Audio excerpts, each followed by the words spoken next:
The fact that Henry Armstrong had been buried did not, it seemed, convince him in the least that he was truly dead.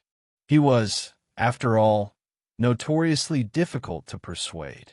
Yet at this moment, all his senses unanimously insisted, and he was forced to concede that he had indeed been interred. His posture, flat on his back, hands resting on his abdomen, his body wrapped in something light and fragile, which could, in theory, be torn apart without much effort, though doing so would offer no tangible benefit. Combined with the severe restriction of movement, the impenetrable darkness, and the silence, so profound it could only be called sepulchral, left little room for further debate. And so, he resigned himself to his current condition without protest. But dead? Oh no, he was merely ill, gravely ill. Moreover, he was now overcome by the lethargy and apathy so common among the sick, and thus the peculiar fate that had befallen him did not trouble him much. He had never been a philosopher, just an ordinary, rational man, now endowed with a peculiar pathological indifference. The organ that might have helped him respond to the situation had, for the time being, chosen to remain idle. And so, Henry Armstrong, untroubled by thoughts of his immediate future, drifted into sleep. One could say, with some confidence, that he was now in a state of peace and bliss. Above him, however, directly overhead, something was happening. It was a dark summer night, occasionally pierced by flashes of lightning that silently ignited the thick layers of cloud hanging low over the eastern horizon, heralding an approaching storm. The brief, flickering bursts of light gave the cemetery's monuments and headstones a sinister clarity, making them seem to dance in place.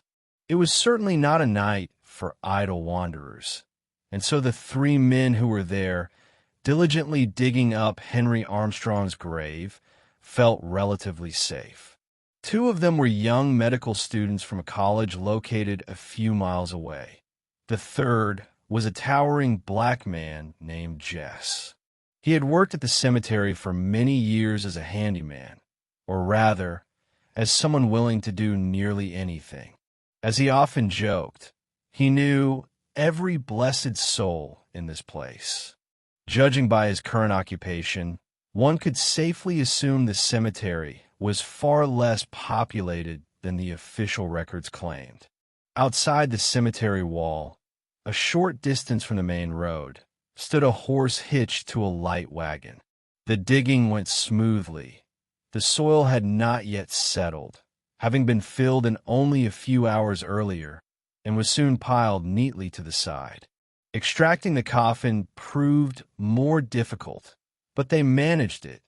Jess knew his trade well. He swiftly unscrewed the lid and set it aside, revealing the body inside, dressed in black trousers and a white shirt. At that very moment, a bolt of lightning tore through the sky, followed by a deafening clap of thunder, and Henry Armstrong calmly sat up.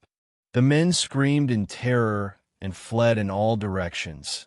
Each one, it turned out, had his own idea of where away was, and nothing on earth could have compelled two of them to return. But Jess was made of sterner stuff. At dawn, under a gray sky, the two students met outside the medical college, pale and shaken by the nightmare and the lingering anxiety that still made their hearts race. "Did you see it?" one asked. "Dear God, yes. What are we going to do?" They circled the building and came to the rear entrance, where they saw the familiar horse hitched to the wagon. The animal was tied to a post near the dissection room. They entered the building mechanically. In the dim light, Jess sat on a bench. He rose and grinned broadly. Only his eyes and white teeth were visible. "I'm waiting for my payment," he said. On the long table lay the body of Henry Armstrong, sprawled out. His head was smeared with blood and clay, the result of a powerful blow from a shovel.